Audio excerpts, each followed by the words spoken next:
Welcome to your favorite class. Your favorite teacher Kavita Nandwani is here.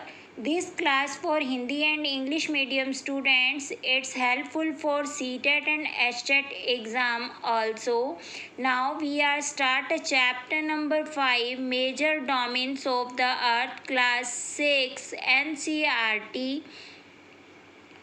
Major domains of the earth means domains मतलब होता है distribution, ठीक है। Major domains of the earth मतलब पृथ्वी का, अर्थ का जो डिस्ट्रीब्यूट है वो किस तरह से किया गया है, मीन्स पृथ्वी को किस तरह से अलग अलग भागों में, अलग अलग एरिए में डिवाइड किया गया है, उस सब की जो स्टडी है वो हम इस चैप्टर में करेंगे। As you have read in the first chapter, the earth is only planet which has life.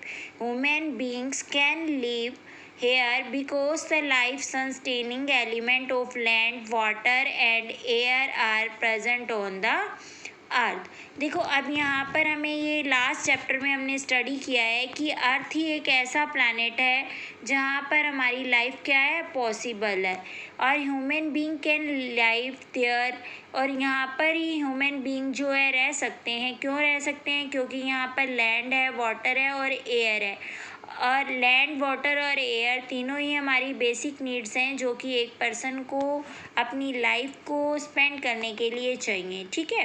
अब हम अपने चैप्टर की तरफ बढ़ते हैं। इस चैप्टर में मेनली आपको पढ़ने को मिलेगा लिथोस्फेयर, एटमॉस्फेयर, हाइड्रोस्फेयर, ठीक है। लिथोस्फेयर, एटमॉस्फेयर और हाइड्रोस्फेयर को मिलाकर बनता है हमारा बायोस्फेयर। अब हम इसकी डीपली स्टडी करेंगे। The surface of the earth is the complex zone in which 3 main components of the environment meet. देखो यहाँ पर हमें बताया है कि जो हमारा सरफेस है, अर्थ का सरफेस है, वो मेनली जो एनवायरनमेंट है वो 3 कंपोनेंट से मिलकर बना है, ठीक है। अब इसमें क्या है, देखो, the solid portion of the earth on which we live is called a lithosphere. देखो यहाँ पर क्लियर बताया है कि ये जो लिथोस्फेयर है, आपका यहाँ से वेरी शॉर्ट क्वेश्चन भी रेडी हो जाएगा, what is the meaning of lithosphere, ठीक है। द सॉलिड पोर्शन, वो वाला सॉलिड पोर्शन, अर्थ का वो सॉलिड पोर्शन जिस पर आप रहते हैं, जिस पर आपकी लाइफ पॉसिबल है, उस एरिए को हम बोल देते हैं lithosphere. The gaseous layer that surrounded the earth is called the atmosphere. Lithosphere के ऊपर जो गैसेस एरिया होता है जहाँ पर कई तरह की गैसेस जैसे oxygen, nitrogen, carbon dioxide, ozone, इस तरह की जो गैसेस हमें मिलती हैं, उस एरिया को हम बोल देते हैं atmosphere. Where oxygen, nitrogen, carbon dioxide and the other gases are found, water covers a very big area of the earth surface and this area is called a hydrosphere. देखो यहाँ पर वाटर से जो एरिया कवर होता है उस area को हम बोल देते हैं hydrosphere. The hydrosphere comprise water is all the form that is ice, water and water vapour. देखो हमारी जो अर्थ है, उस अर्थ का 1/3 पार्ट जो होता है वो वाटर से घिरा हुआ है, मतलब वाटर है वहाँ पर, ठीक है। तो अब यहाँ पर इस टांजे में आपके पास 3 क्वेश्चंस जो है वेरी शॉर्ट वो रेडी हो जाते हैं। What is the meaning of lithosphere? The solid portion of the earth on which we live is called the lithosphere. Second question आपका यहाँ पे रेडी होता है, atmosphere means layer that's the gaseous layer that surrounded the earth is the atmosphere, ठीक है। यहाँ पर gases के नाम भी आप बता सकते हैं कि ऑक्सीजन, नाइट्रोजन, कार्बन डाइऑक्साइड, ये सारी गैसेस जो है आपके एटमॉस्फेयर में फाइंड होती हैं। Hydrosphere, water covers a very big area of the earth surface and this area is called a hydrosphere, ठीक है। द हाइड्रोस्फेयर, यहाँ पर आपकी ये तीनों क्वेश्चन रेडी हो गए वेरी शॉर्ट। आपका जो 4th क्वेश्चन है वो बनेगा, what is the meaning of biosphere? The biosphere is the narrow zone where we find land, water and air together which contain all forms of life। देखो lithosphere, atmosphere और hydrosphere तीनों को मिलाकर जो बनता है वो होता है बायोस्फेयर, क्योंकि बायोस्फेयर के अंदर लैंड, वाटर एंड एयर तीनों ही आ जाते हैं, जिसमें क्या होता है वहाँ पर लाइफ जो होती है पॉसिबल हो जाती है जिससे। अब देखो यहाँ पे वर्ड ओरिजिन दिया है, आपको ये पता होना चाहिए कि ये जो लिथोस्फेयर है, एटमॉस्फेयर है या हाइड्रोस्फेयर है, ये वर्ड कहाँ से लिए गए हैं। In the Greek language lithos means stone, litho का मीनिंग होता है स्टोन, एटम्स का मीनिंग होता है वेपर एंड हाइड्रो का मीनिंग होता है वाटर, बायस का मीनिंग होता है लाइफ। अब हम आगे चलते हैं अपने चैप्टर में। अब हम डीपली स्टडी करेंगे कि लिथोस्फेयर क्या होता है। The solid portion of the earth is called the lithosphere. देखो जो अर्थ का सॉलिड पोर्शन है, सॉलिड मतलब ऐसा पोर्शन जो काफ़ी हार्ड है, मीन्स जिस पर हम रहते हैं। देखो जहाँ आप रहते हो उसकी जो सतह है, धरती जो है, लैंड है, वो काफ़ी हार्ड है, ठीक है। It compress the rock of the earth crust and the thin layer of the soil that contain nutrient element which sustain organism. अब देखो ये वो अर्थ का वो पार्ट होता है जो रॉक चट्टानों के टूटने से बनता है और इस पर एक मिट्टी की जो होती है थिन पतली लेयर होती है। There are two main divisions of the earth surface. देखो अर्थ सरफेस के दो मेन डिवीज़न होते हैं, ठीक है, टू मेन डिवीज़न है। फर्स्ट कॉन्टिनेंट और ओशन बेसिस। अब जो हमारे कॉन्टिनेंट है वो कितने होते हैं, 7 हमारे कॉन्टिनेंट होते हैं, और ओशन बेसिस देखें तो ये 5 होते हैं। All the ocean of the world connected with the one another. अब यहाँ पर जो ओशंस ये होते हैं ये सारे क्या होते हैं, एक दूसरे के साथ कनेक्ट होते हैं, जिसको कि हम फिगर नंबर 5 में देखेंगे अभी। The level of the sea water remain the same everywhere. Elevation of the land is measured from the level of sea which is taken as a zero. अब देखो हम यहाँ पर लेवल की बात करते हैं, तो जो हमारा लेवल अर्थ का हम लेवल मेज़र करेंगे वो हमेशा सी वाटर से मेज़र करेंगे। और हम मानकर चलते हैं कि जो सी वाटर होता है, समुंदर होता है, उससे उसका जो लेवल होता है वो ज़ीरो होता है। मतलब अगर आपको अर्थ का लेवल मालूम करना है तो आप उसको सी वाटर से मेज़र करते हैं, क्योंकि सी वाटर का लेवल जो ओशन का लेवल होता है उसको हम ज़ीरो मान लेते हैं। देखो अब इस फिगर में क्लियर है यहाँ पर क्या दिए हुए हैं। देखो ये ही एक ऐसा एरिया है जिसके अंदर आपको पूरा का पूरा जो 7 हमारे कॉन्टिनेंट हैं वो देखने को मिलेंगे, और जो ओशन बेस हैं 5 वो देखने को मिलेंगे, ठीक है। देखो अब इसमें मेन चीज़ क्या देखने वाली है, मेन ये देखने वाली है कि एक अफ्रीका ऐसा कॉन्टिनेंट है हमारा जिसमें से हमारी तीनों लाइंस, इक्वेटर जो कि आप प्रीवियस चैप्टर में पढ़ चुके हैं क्या होता है, ठीक है, ट्रॉपिक ऑफ कैंसर और ट्रॉपिक ऑफ कैप्रिकॉर्न, ये तीनों लाइनें अफ्रीका में से होकर जाती हैं, ठीक है। आपसे ये क्वेश्चन पूछा जा सकता है HTET और CTET में भी कि ऐसा कौन सा कॉन्टिनेंट है जिसमें से कि आपकी तीनों रेस, tropic of cancer, equator and tropic of capricorn जो होती हैं पास आउट होती हैं। बाकी इस मैप में और कुछ नहीं दिया हुआ है। इस मैप में मोस्टली आपके 7 कॉन्टिनेंट के नेम और 5 ओशन के नेम दिए गए हैं। अब हम चलते हैं अपने चैप्टर की तरफ। देखो इस चैप्टर में क्लियर बताया हुआ है, the highest mountain peak mount Everest is 8.848 metres above the sea level. अब आपसे पूछा जा सकता है, यहाँ पर आपका वेरी शॉर्ट क्वेश्चन रेडी होता है, the highest mountain, just a minute students, the highest mountain peak mount Everest. देखो यहाँ पर सबसे पहले क्वेश्चन ये बनेगा, right the name of highest mountain peak, तो आपका नेम होना चाहिए माउंट एवरेस्ट, ठीक है। अब आपसे पूछा जाएगा हाउ मैनी हाइट, या उसकी ऊंचाई पूछी जाएगी तो वो कितनी है, 8.848 मीटर्स, ठीक है। ये आपका यहाँ पर वेरी शॉर्ट क्वेश्चन है, आप इसको अंडरलाइन कर सकते हैं। The greatest depth of 11.022 metres is recorded as the Mariana trench in the Pacific Ocean. देखो अब यहाँ पर ये क्वेश्चन भी आपका बन जाएगा कि मैरीना टेरेंच से, ये पैसिफिक ओशन से मेज़र की गई है कि जो माउंट एवरेस्ट की जो डेप्थ है वो 11.022 है। Could you imagine that depth of the sea is much more than the highest point. यहाँ पर हम इमेजिन कर सकते हैं कि समुंदर लेवल से, सी ओशन से जिसकी की जो लेवल है, हमने एरिया उसका मेज़र किया था वो 0 से मेज़र किया था, तो उस 0 से अगर आप मेज़र करते हैं तो जो माउंट एवरेस्ट है उसका जो पीक पॉइंट है वो 8848 मीटर सी लेवल से उतनी ऊंचाई पर है, और अगर डेप्थ की बात करते हैं तो वो 11,022 है। ठीक है, अब हम कॉन्टिनेंट की स्टडी करेंगे कि कॉन्टिनेंट्स क्या होते हैं। देखो, देयर आर 7 मेजर कॉन्टिनेंट्स। अब जो कॉन्टिनेंट्स हैं वो 7 होते हैं। There are separated by the large water bodies. ये वाटर बॉडीज जो सी ओशन है उनसे अलग हैं। These continents are Asia, Europe, Africa, North America, South America, Australia, Antarctica. अब देखो यहाँ पर नाम दिए गए हैं, आपसे पूछा जा सकता है हाउ मैनी कॉन्टिनेंट्स, तो आप बताएंगे 7, and these names are Asia, Europe, Africa, North America, South America, Australia and Antarctica. Look at the map of the world. अभी हमने ऊपर मैप देखा है, उस मैप के अंदर हमने 7 कॉन्टिनेंट को देखा है। ठीक है, आप दोबारा भी देख सकते हैं। इस मैप में हम 7 कॉन्टिनेंट देख सकते हैं। देखो यहाँ पर 7 कॉन्टिनेंट कंप्लीट हैं, आप देख सकते हैं। फर्स्ट देखो यहाँ पर दिया हुआ है हमारा north America. Just a minute students, देखो यहाँ पर दिया हुआ है फर्स्ट नॉर्थ अमेरिका, ठीक है, साउथ अमेरिका, अंटार्कटिका,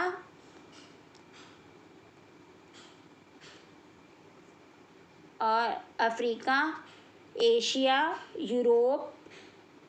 ठीक है, और इसमें ओशन भी देखें तो इंडियन ओशन दिया हुआ है, साउथर्न ओशन दिया हुआ है, ठीक है, अटलांटिक ओशन दिया हुआ है, 5 ओशन है, और पैसिफिक ओशन दिया हुआ है। ठीक है, अब हम चलते हैं अपने चैप्टर में आगे।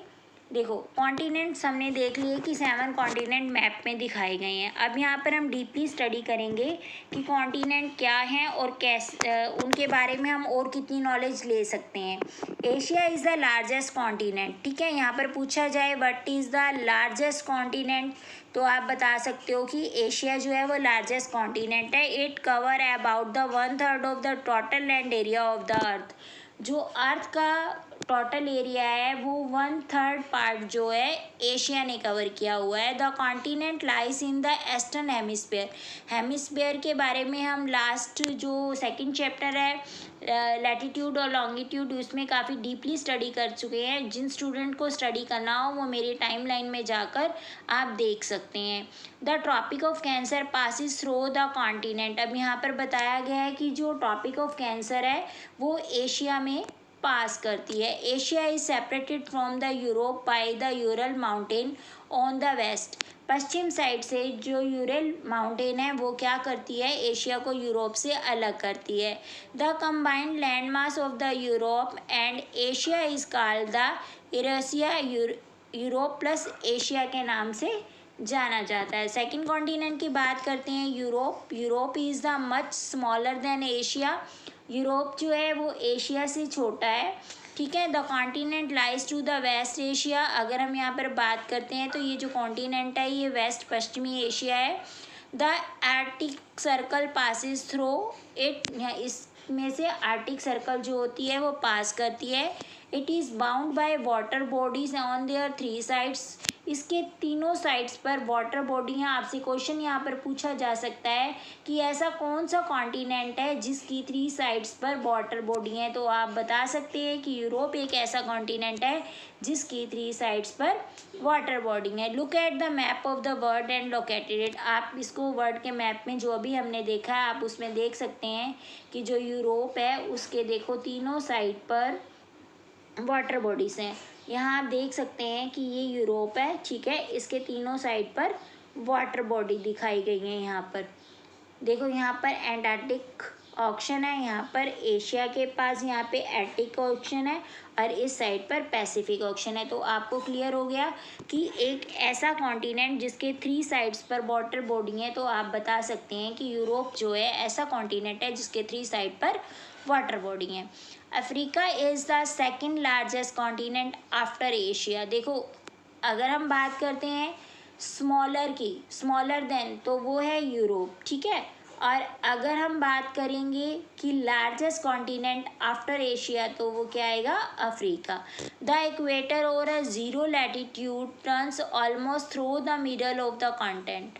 A large part of the Africa lies in the northern hemisphere. Look at the figure 5.1. You will find that it is the only continent through which the Tropic of Cancer, the Equator and the Tropic of Capricorn. देखो एक Africa ऐसा ही एक continent है जिसमें से Tropic of cancer, equator and tropic of Capricorn जो होती है वो पास आउट होती है।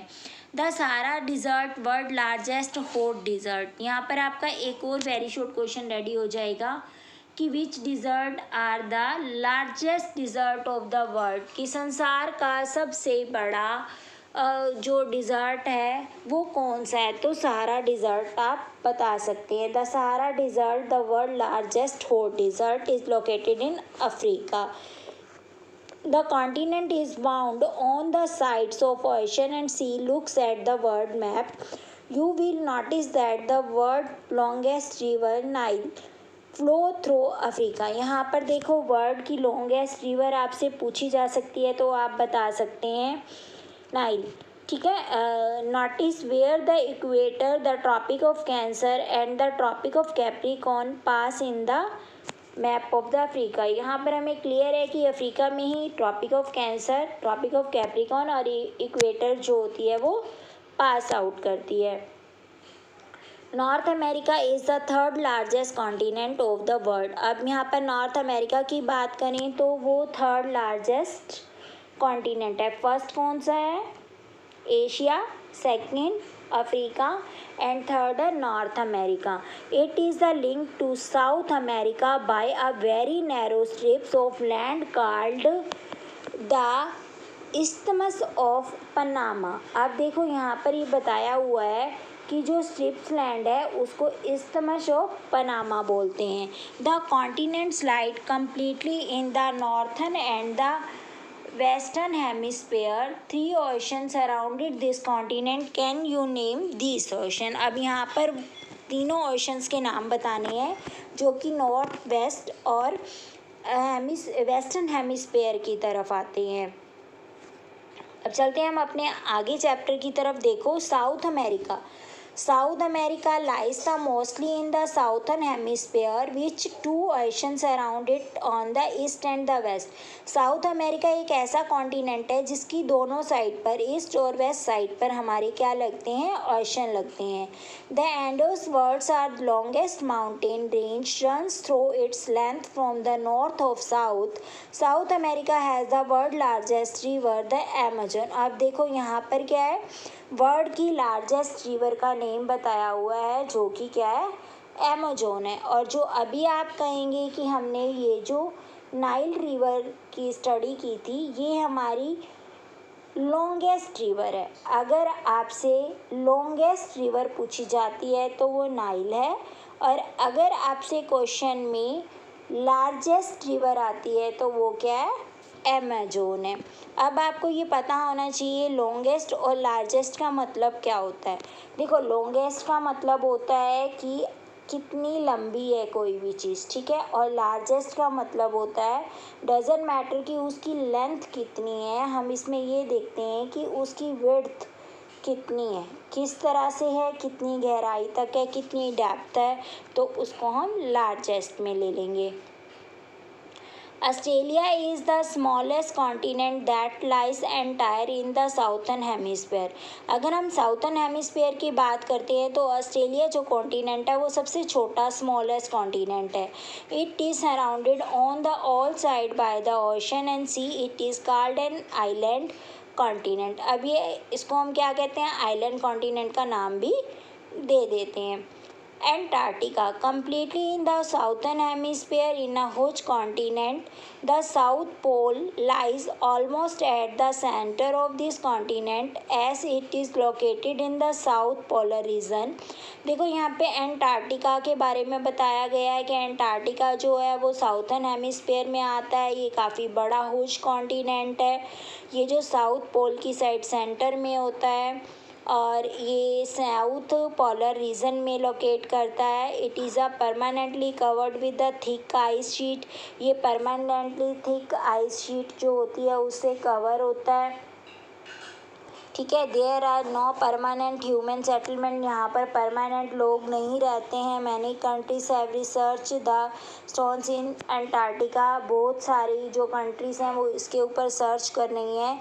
India also the search station there, India ने भी अपने सर्च स्टेशन यहाँ पर बनाए हैं। These are name are the Maitri and Dakshini Gangotri. अब यहाँ पर आपसे सर्च स्टेशन के नेम भी पूछे जा सकते हैं कि इंडिया के कौन से ऐसे सर्च स्टेशंस हैं अंटार्कटिका में जो कि अंटार्कटिका के बारे में और ज़्यादा स्टडी कर रहे हैं, तो आप उनका नेम बता सकते हैं, मातरी एंड दक्षिण गंगोत्री। अब इस मैप में देख लेते हैं। इस मैप में बताया हुआ देखो, ऊपर जो तुम्हें दिखाया गया वो है नॉर्थ अमेरिका, ठीक है। और यहाँ पर बताया कि इस्थमस जो है एक नैरो स्ट्रिप है जो land join the land mass को करती है। ये देखो यहाँ पर दिखाया गया है कि ये इस्थमस है जो कि नॉर्थ अमेरिका को साउथ अमेरिका से जोड़ रही है। Strait is the narrow passage of water content to large water bodies like sea and ocean, ठीक है। यहाँ पर आपको सी और ओशन के बारे में बताया गया है। State between India and Sri Lanka, अब यहाँ पर ये बताया गया है इंडिया और श्रीलंका को जोड़ने वाली जो लाइन है उसको हम स्ट्रेट बोल देते हैं। क्लियर स्टूडेंट, में भी आपको ये चैप्टर जो है क्लियर हो रहा होगा। अगर आपको ये चैप्टर क्लियर हो रहा है तो आप मेरे चैनल को लाइक शेयर और सब्सक्राइब ज़रूर करें। Hydrosphere, the earth is called the blue planet. आप सबको पता है कि जो अर्थ होता है उसको हम ब्लू प्लैनेट कहते हैं। ब्लू प्लैनेट क्यों कहते हैं? क्योंकि अर्थ का जो 1/3 पार्ट है वो वाटर से घिरा होता है, ठीक है। इसलिए हम अर्थ को क्या बोल देते हैं? ब्लू प्लैनेट बोल देते हैं। The Earth is called the blue planet. More than 71% of the Earth is covered with water and 29% is with land. यहाँ पर मेज़रमेंट करके दी हुई है कि जो 71% है वो आपका क्या है? अर्थ है। अर्थ का कवर्ड पार्ट है वाटर से, ठीक है। अर्थ का 71% जो पार्ट है वो वाटर से कवर्ड है और ओनली 29% जो है वो हमारा लैंड से कवर है। Hydrosphere consist of water in all form, water किसी भी फॉर्म में हो उसको आप हाइड्रोस्फीयर में कंसिस्ट करेंगे। As running water in ocean and river and in lake, ice in glacier. अब देखो वाटर बॉडीज़ के अंदर सभी आ जाते हैं, river, lake, ice, glacier. Underground water भी आता है, वाटर वेपर भी आते हैं जो एटमॉस्फेयर में होते हैं। All compresses the hydrosphere. More than 97 of the Earth's water is found in the ocean is too salty of human use. अब देखो जो 97% ऑफ द अर्थ वाटर होता है, ये वाटर जो हमें मिलता है तो ये सॉल्टी वाटर होता है। सॉल्टी वाटर आप समझते हैं, सॉल्ट नमक जो हम अपने खाने में यूज़ करते हैं। यहाँ का जो पानी होता है समुद्र का वो नमकीन होता है, सॉल्टी होता है। A large portion of the rest of the water is in the form of ice sheet and glacier और under the ground and a very small percentage available to fresh water. अब देखो यहाँ पर ये clear बताया हुआ है कि कुछ ऐसा वाटर है जो हमें आइस शीट में मिलता है, ग्लेशियर में मिलता है या अंडरग्राउंड वाटर में मिलता है, बट जो हमारे लिए फ्रेश वाटर होता है, पीने वाला पानी होता है, वो सिर्फ हमें कितना मिलता है? 3% ही मिलता है। मे बी स्टूडेंट आपको चैप्टर अच्छे से क्लियर हो रहा होगा। और अब ये जो सेकंड पार्ट है ओशन का, ये हम सेकंड वीडियो के पार्ट में पढ़ेंगे, ठीक है। अगर आपको चैप्टर अच्छे से क्लियर हो गया, कंसेप्ट क्लियर है, तो आप मेरी वीडियो को लाइक शेयर एंड सब्सक्राइब ज़रूर करें, क्योंकि आपका सब्सक्राइब मुझे मोटिवेशन देगा और आपका एक शेयर ऐसे स्टूडेंट्स की हेल्प करेगा जिनको इस वीडियो की नीड है। Thank you students. Hello everyone, welcome to your favorite class. Your teacher Kavita Nandwani is here. This class for Hindi and English medium students, it's helpful for a CTET and HTET exam also. Student, in yesterday class we was discuss the chapter number 5 for class 6, major domains of the earth. In this video, we discuss the next part of the chapter number 5, the domains of the earth. Firstly आप देखेंगे screen पर आपको एक activity नज़र आ रही है जिसमें कुछ बॉक्सेस बने हुए हैं, जैसे north America, Europe, Asia, Africa, Australia and south America. Boxes में लिखा हुआ है ये क्या है, हमारे कॉन्टिनेंट हैं जिसके बारे में हमने कल स्टडी किया था। ठीक है, आप इस फिगर के बिल्कुल नीचे देखेंगे, count the square given in figure 5.3 and answer the following. आपको क्या करना है जी, इन कॉन्टिनेंट जहाँ पर लिखे हुए हैं इन कॉन्टिनेंट के बॉक्सेस को काउंट करना है और बताना है कि नेम द लार्जेस्ट कॉन्टिनेंट, की लार्जेस्ट कॉन्टिनेंट कौन सा है, जिसके बॉक्सेस ज़्यादा होंगे और नेचुरली है वो लार्जेस्ट होगा। Which is the larger, Europe and Asia, Australia. इस तरह से आपने इनको काउंट करना है और इन क्वेश्चंस का आंसर देना है। Despite being a blue planet we face a shortage of water. यहाँ पर ये भी बताया गया है कि अगर हमारा अर्थ जो है वो ब्लू प्लैनेट है, ब्लू प्लैनेट इसलिए है क्योंकि यहाँ पर वाटर जो है 1/3 वाटर होता है, बट फिर भी वाटर की शॉर्टेज क्यों होती है। अब हम बात करेंगे ओशन। ओशन क्या होता है, it's a major part of the hydrosphere. यह हाइड्रोस्फीयर का क्या है, मेजर पार्ट है और ये एक दूसरे से क्या होता है, इंटरकनेक्टेड होता है। The ocean water are always a moving. Moving का मतलब होता है हमेशा जो है ये चलता ही रहता है, फ्लो करता रहता है पानी इसमें। The 3 chief movement of the ocean waters are waves. जो 3 पार्ट्स हैं, waves, tides and ocean currents. ठीक है, the 5 major oceans are the Pacific ocean. यहाँ पर आपके पास वेरी शॉर्ट क्वेश्चन बन जाएगा, यहाँ पे write the name of 5 major oceans. तो आप बना सकते हैं यहाँ से name, Pacific Ocean, Antarctic Ocean, Indian Ocean and Southern Ocean and Arctic Ocean. देखो in order in their size. अब ये जो ओशन है ये साइज के अकॉर्डिंग है कि कौन कितना लार्जेस्ट है। फर्स्टली हम पैसिफिक ओशन की बात करते हैं जो कि लार्जेस्ट ओशन है। It is spread over the 1/3 of the अर्थ। ये हमारे अर्थ के 1/3 पार्ट पर, मान लो ये 100 है, ठीक है, आप यहाँ से इसको देख सकते हैं कि ये पूरा पार्ट 100 है। ठीक है, तो इसके 75% पार्ट पर, यानी आप ये कह सकते हैं अगर इसको 4 पार्ट में डिवाइड कर देते हैं तो इन 3 एरियाज के अंदर हमारा क्या है, पैसिफिक ओशन है। ठीक है, तो इट मीन्स ये काफ़ी लार्जेस्ट हुआ। Marina trench the deepest part of the अर्थ। जो मरीना ट्रेंच है, जो डीपेस्ट सबसे गहरा पार्ट है, वो भी इसी ओशन में ही है। Lies the Pacific ocean. The Pacific ocean almost circular shape. यहाँ पर शेप के लिए काफ़ी क्वेश्चन आता है, सीटेट और एचटेट में पूछा जाता है कि जो पैसिफिक ओशन है उसकी शेप क्या है, तो आप बता सकते हैं कि इसकी सर्कुलर शेप होती है। इसी तरह से जो Asia, Australia, north and south America surrounded, look at the map में दिखाया गया है कि नॉर्थ साउथ अमेरिका जो है वो पैसिफिक ओशन के अराउंड में ही है। ठीक है, यहाँ से हमें लोकेशन के बारे में भी पता चल जाता है। The Atlantic ocean is the second largest ocean. अब यहाँ पर सेकेंड लार्जेस्ट ओशन की बात करते हैं तो यहाँ पर जो सेकेंड ओशन है वो एटलांटिक ओशन है। ठीक है, it is shape S shape का। इसकी जो शेप होती है वो एस शेप की होती है। आपने देखा है कि जो पैसिफिक ओशन है वो पहले क्या होता है, सर्कुलर शेप का होता है, बट जो एटलांटिक ओशन है वो क्या है, एस शेप का है। It is flanked bye the north and south America in the western side and the Europe and Africa on the eastern side. अगर अब इसकी सिचुएशन की बात करते हैं कि यहाँ पर सिचुएटेड कैसे है, तो हम देखेंगे कि इसके वेस्टर्न साइड पर साउथ अमेरिका है और यूरोप है। ठीक है, और इसके ईस्टर्न साइड पर यूरोप और अफ्रीका है और साउथ साइड पर जो है नॉर्थ एंड साउथ अमेरिका है वेस्टर्न साइड पर।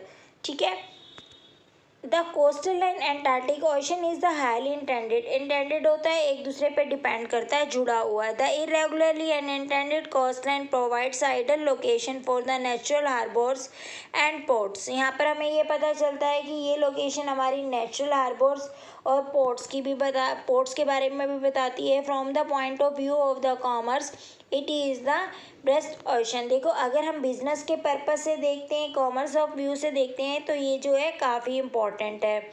The Indian ocean is the only ocean named after a country. देखो अब यहाँ पर इंडियन ओशन की बात की गई है, यही एक ऐसा ओशन है जिसका नाम कंट्री के नाम पर रखा गया है, यानी कि इंडिया के नाम पर रखा गया है।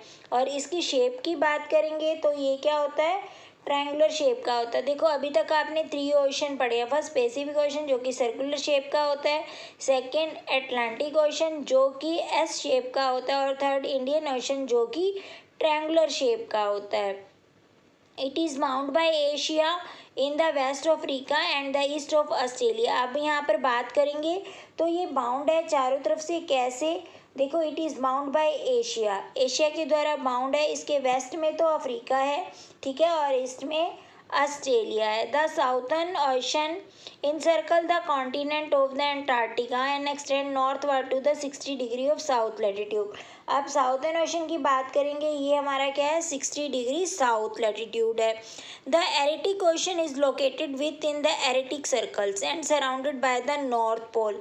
अब देखो यहाँ पर बात करेंगे हम कि जो हमारा ये एर्टिक ओशन है, ये लोकेट करता है एरिटिक सर्कल्स की तरफ, जो उसके की चारों तरफ हमारा नॉर्थ पोल होता है। ये कनेक्टेड है हमारा पैसिफिक ओशन से, ठीक है, by a narrow stretch shallow water known as the Bering strait. It is bound by the northern coastal northern America and Asia. अब देखो यहाँ पर ये बताया हुआ है कि जो एरिटिक ओशन है वो लोकेट करता है हमारे एरिटिक सर्कल से, जो कि सराउंड किसके है, नॉर्थ पोल के है, और ये पैसिफिक ओशन को नैरो स्क्रैच पर क्या करता है, अटैच करता है, ठीक है। अब बात करेंगे एटमॉस्फेयर की। The earth is surrounded by a layer of gas and called the atmosphere. ये ऑलरेडी हम यस्टरडे क्लास में डिस्कस कर चुके हैं कि एटमॉस्फेयर क्या होता है, ठीक है। ये एक थिन लेयर होती है, the thin blanket the of the air and internal and the important aspect of the planet. ये क्या होती है, प्लानट होते हैं इसके अंदर, और ये बिल्कुल एक क्या होती है, थिन लेयर होती है जो अर्थ के ऊपर होती है। It provides us the air we breathe. इसके अंदर हमें वो एयर मिलती है जिसमें कि हम सांस ले सकते हैं, और ये हमें प्रोटेक्ट करती है हार्मफुल रे से। जो सन की तरफ से हमारे पास हार्मफुल रे आती हैं, जैसे अल्ट्रा वायलेट रेज आती हैं, ये उससे हमें क्या करती है, सेव करती है, प्रोटेक्ट करती है। The atmosphere extend up to the height to about 1600 kilometre. अब एटमॉस्फेयर की बात करते हैं तो वो सी लेवल से, अगर एटमॉस्फेयर की हाइट को मेज़र करें तो सी लेवल से वो 1600 किलोमीटर ऊंचा होता है। The atmosphere is divided into 5 layers, ठीक है। अब जो एटमॉस्फेयर है वो कितनी लेयर्स में डिवाइड है, वो 5 लेयर्स में डिवाइड है, जिसमें composition, temperature and the other properties दी हुई हैं। These layers starting from the earth surface are called the troposphere. अब यहाँ पर हमारे पास वेरी शॉर्ट क्वेश्चन बन जाएगा, what is the meaning of troposphere. तो आप बोल सकते हैं layer starting from the earth surface are called the troposphere. The stratosphere, the mesosphere and the thermosphere and the exosphere. अब देखो एक्सपेयर, अब इसमें क्या बताया है, इसमें ये बताया है कि जो लेयर्स हैं 5 टाइप की लेयर्स होती हैं। अब देखो आप, ये चीज़ हमें यहाँ इस वाले फिगर में भी दिखाई दे रही है कि सबसे ऊपर क्या है, सबसे नीचे ट्रैपोस्फेयर, फिर स्ट्रेटोस्फेयर, फिर मेसोस्फेयर, फिर थर्मोस्फेयर और फिर एक्सपेयर दिया हुआ है। यहाँ पर लेयर्स की बताया हुआ है कि किस तरह से ये लेयर्स जो हैं स्टेप बाय स्टेप आती हैं। The atmosphere is compose mainly in the nitrogen and oxygen. अब यहाँ पर ये भी कंफर्म किया गया है कि जो हमारा एटमॉस्फेयर होता है वो गैसेस से मिलकर बना होता है, ठीक है। इसके अंदर नाइट्रोजन और ऑक्सीजन होता है, which make up about 99% of clean dry air. अब यहाँ पर कंपोजिशन बता दिया है एटमॉस्फेयर का कि एटमॉस्फेयर में कैसे कैसे कितनी कितनी गैसेस होती हैं।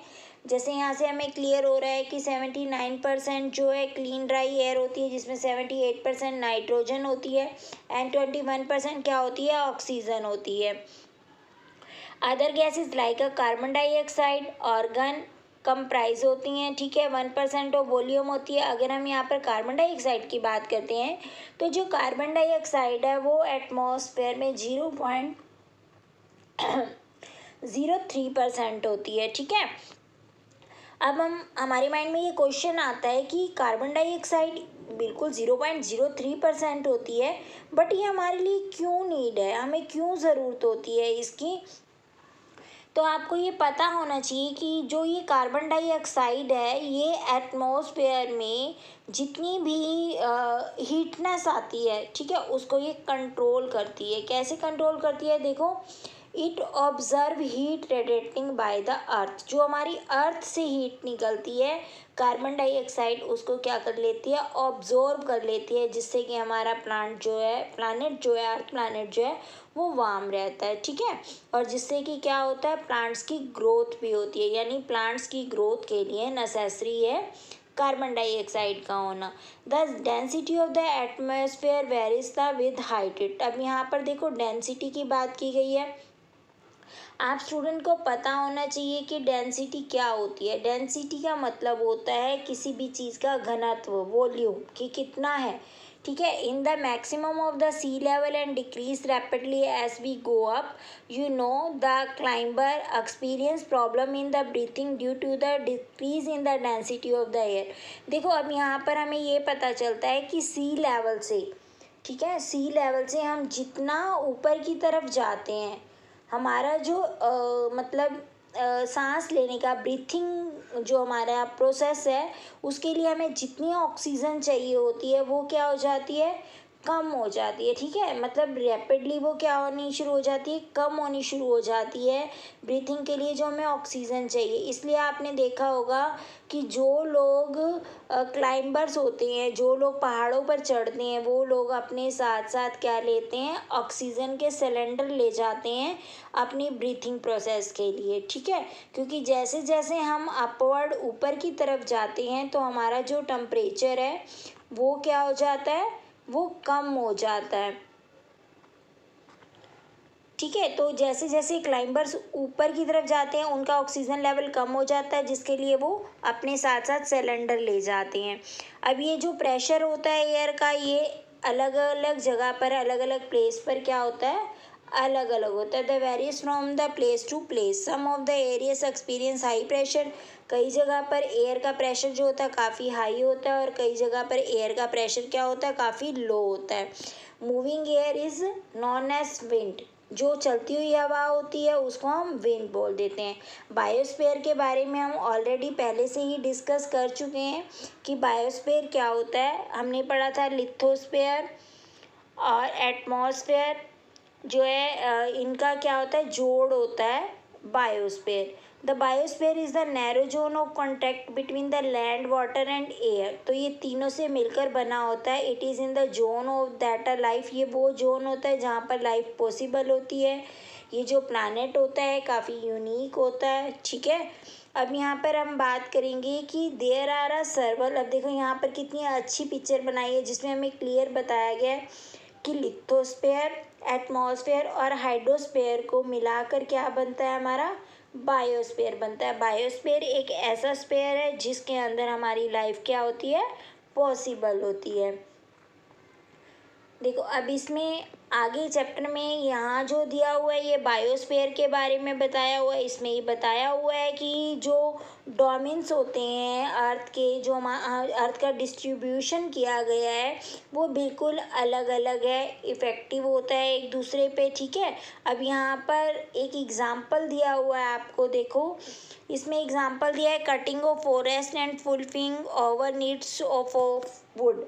अब यहाँ पर एग्जाम्पल दिया हुआ है कि आप जो है जंगलों को काट देते हो अपनी ज़रूरत की लकड़ियों के लिए, ठीक है, और एग्रीकल्चर के लिए आप क्लीन कर लेते हो एरिए को, जिससे क्या होता है कि फास्टली जो हमारी सोइल के अंदर फर्टिलाइज पावर होती है वो धीरे धीरे ख़त्म हो जाती है, ठीक है। जिससे क्या होता है, नेचुरल क्लाइमेटीज जो है वो अर्थक्वेक आने शुरू हो जाते हैं। एक और एग्जाम्पल दिया हुआ है यहाँ पर, for the example could be submergency of the land as happening in the case of tsunami recently. यहाँ पर ये बताया हुआ है कि जब सुनामी आ जाती है तो भी जो हमारा लैंड है वो ख़राब हो जाता है, ठीक है। यहाँ पे अंडमान और निकोबार का एग्जाम्पल दिया हुआ है कि किस तरह से वो वाटर के अंदर अंडर वाटर हो जाते हैं, ठीक है। और वेस्टेज हम किस तरह से, जो वेस्टेज होती है मटेरियल है वो लेक में और रिवर्स में डाल देते हैं, जिससे कि वो पानी जो है वो ख़राब हो जाता है। और इसमें दिया हुआ है mention for the industries thermal power plants and vehicles pollute the air. Carbon dioxide is an important constituent of the air, but increase in the amount of carbon dioxide lead to increase the global temperature. देखो यहाँ पर जिस तरह से हमने पहले study किया कि जो कार्बन डाइऑक्साइड गैस है वो किस तरह से कम होने पर भी हमारे लिए काफ़ी यूज़फुल है। क्यों यूज़फुल है? क्योंकि वो अर्थ की हीट को ऑब्ज़र्व कर लेती है, ठीक है। बट क्या है कि अगर कार्बन डाइऑक्साइड की गैस अगर अपनी लिमिट से ज़्यादा हो जाती है तो ये क्या करेगी, ये इंक्रीज़ कर देगी हमारे ग्लोबल टेम्परेचर को, ठीक है। अभी हमारे ग्लोबल टेम्परेचर को इंक्रीज़ कर देगी, जिससे क्या होगी, ग्लोबल वार्मिंग हो जाएगी और हमारे लिए प्रॉब्लम हो जाएगी, जिससे कि अर्थ पर बैलेंस नहीं बन पाएगा। नेचर और डोमेन्स के बीच में बैलेंस नहीं हो पाएगा, लिथोस्फीयर और एटमॉस्फेयर और हाइड्रोस्फीयर के बारे में। जब इसमें बैलेंस नहीं हो पाएगा तो नेचुरली है कि आपके लिए प्रॉब्लम क्रिएट हो जाएगी। स्टूडेंट में भी आपको चैप्टर काफ़ी अच्छे से क्लियर हो गया होगा, अंडरस्टैंड हुआ होगा। अगर आपको किसी तरह की कोई प्रॉब्लम आती है तो आप कमेंट बॉक्स में कमेंट करके मुझसे डिस्कस कर सकते हैं। स्टूडेंट, अगर आपको अंडरस्टैंड हुआ है तो मेरी वीडियो को लाइक, शेयर और सब्सक्राइब करना ना भूलें, क्योंकि आपका शेयर, आपका लाइक मुझे मोटिवेशन देगा ताकि मैं अपने स्टूडेंट्स के लिए और ऐसी वीडियो बनाती रहूं।